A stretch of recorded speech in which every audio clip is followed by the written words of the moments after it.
लिए हुए कम बढ़ गए हैं। मैंने नेशनल स्टेडियम ऐसे ही नहीं मांगा, मैं सक्खर का स्टेडियम फुल करके राशन बांट के दिखा चुका हूं दुनिया को। फैसल ईदी साहब ने बहुत अच्छा मैसेज दिया है, नए नोट छापिए, लोगों को दीजिए, वो जो भी खसारा आएगा वो 10 सालों में पूरा कर लेना।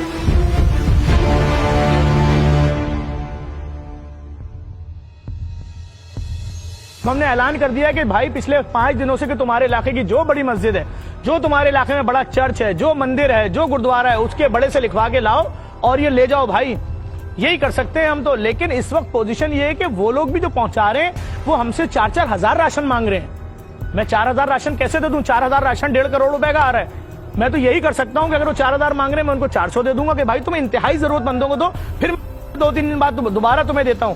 तो इस वक्त बहुत लोड है, हम 24 घंटे पैकिंग कर रहे हैं। 250-250 की पेड लेबर लगाई हुई है यहाँ पर, वो अपना काम कर रहे हैं। ट्रक उतर रहे हैं पूरे 60-60 हजार तेल की थैलियां उतर रही हैं, 200-200 250-250 टन चावल उतर रहा है और मैं कोशिश कर रहा हूं एक ही दिन में उसको खत्म करूं।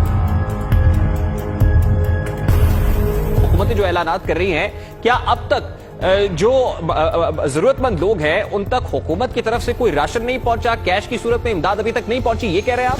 मैं नहीं कह रहा, आप मीडिया वाले लोग हैं, आप दिखा दीजिए, टीवी पे चला दीजिए कि वो कौन सी बस्तियां हैं, वो कहां हैं, कौन से लोग हैं। भाई हमारे खिलाफ तो जाली वीडियोस बनवा के डाले कि औरत आके बोली मैंने राशन मांगा, जेडीसी ने नहीं दिया। अरे जेडीसी हुकूमत थोड़ी है, जेडीसी तो फलाई इदारा है, कोशिश कर रहे हैं।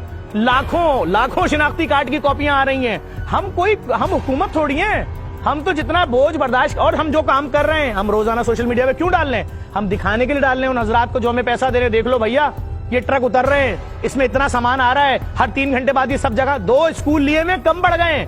मैंने नेशनल स्टेडियम ऐसे ही नहीं मांगा, मैं सक्खर का स्टेडियम फुल करके राशन बांट के दिखा चुका हूं दुनिया को। फैसल ईदी साहब ने बहुत अच्छा मैसेज दिया है, नए नोट छापिए और किसी भी सर्विस से, चाहे एसएमएस सर्विस हो या कोई भी सर्विस हो, इजी पैसा हो, लोगों को दीजिए, वो जो भी खसारा आएगा वो 10 सालों में पूरा कर लेना। भाई पूरी दुनिया अपने लोगों को पहले पैसा दे रही है, राशन दे रही है, चीजें दे रही है, बैठ जाओ घरों में, 14 दिन बैठ जाओ, अब दूसरा सेशन लॉकडाउन है, 14 दिन और बैठ जाओ, अब एक छोटा है 7 दिन का और बैठ जाओ, और इस बीमारी से निजात दिला रहे।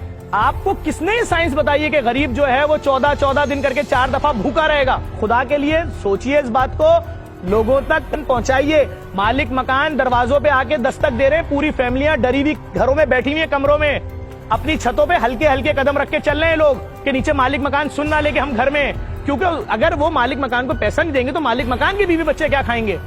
इनके पास दिहाड़ियां ही नहीं है।